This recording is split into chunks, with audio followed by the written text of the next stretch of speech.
Okay. Opo pa. Okay, so. Sorry, enjoy tayo. Happy birthday sa aking inaanak. Una sa lahat, magkabala tayo, okay? Pasensya na. Yun nga, ang hirap magsalita ng biglaan, no? Actually, 6 months ko yung pinagandaan to eh. Kasi mama mo kasi biglaan eh.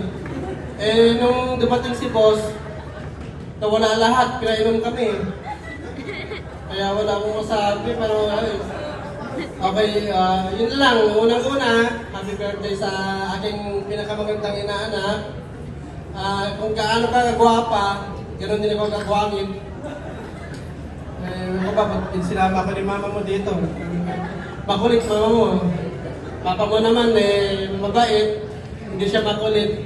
Pero pinilit niya ako wala akong magagawa. Yun lang, tulad ng sabi nga nila, pagbutihin mo lang lahat ng dumarating sa'yo. Saka yung mga opportunity, tanggapin mo. Huwag mong hayaan mawala yan kasi pagkakataon mo yan. Unang-una, sabi nga ni kanina, yung talent mo. Di ba? Pasensya ka na sa akin. Yun lang, happy birthday ulit. Maraming salamat sa pagkakataon ito. Magpasalamat ka natin kay God sa mga opportunity na marating sa iyo. Yun lang. Picture pa yan. Ulit.